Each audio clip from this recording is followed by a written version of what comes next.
Κυρίες και κύριοι, διακόπτουμε το πρόγραμμά μας για μια έκτακτη είδηση.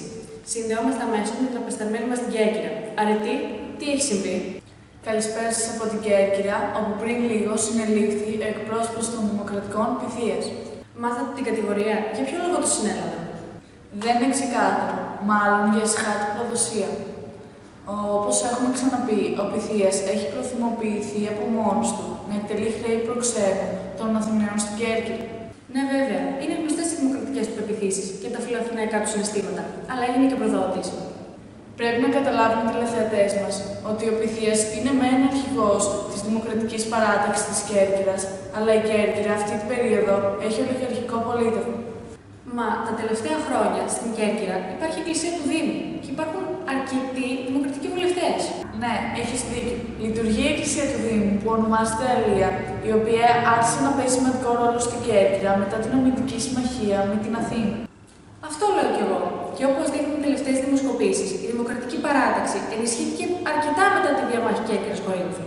Ναι, οι παρατάξεις φαίνονται και οι ίδιοι ενισχυμένες. Και για τον λόγο αυτό έφτασαν εδώ στο λιμάνι της Κέρκυρας ένα αθηναϊκό καράβι και ένα κορινθιακό που έφεραν πρέσβεις για να διαπραγματευτούν την προσάρτηση της Κέρκυρας.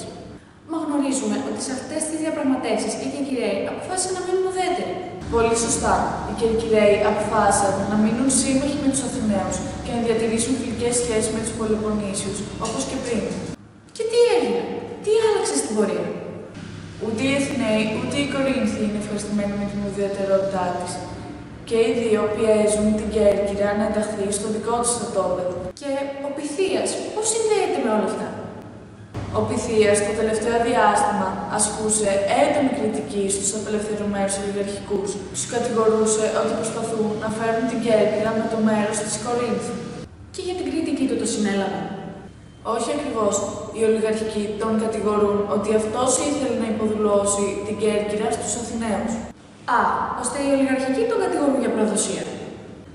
Ακριβώς. Οι ολιγαρχικοί είναι η κατηγορία του. Η κατάσταση ακούγεται πολύ κρίσιμη. Ναι, είναι πολύ κρίσιμα τα πράγματα. Μάθατε πότε θα γίνει η δίκη του Πυθία? Μάθαμε ότι θα δικαστεί το μεσημέρι με συνοπτικές διαδικασίες. Δυστυχώς, εμάς τους δημοσιογράφους δεν μας αφήνουν να την παρακολουθήσουμε. Αρετή, μένεις εκεί και μας ενημερώνεις.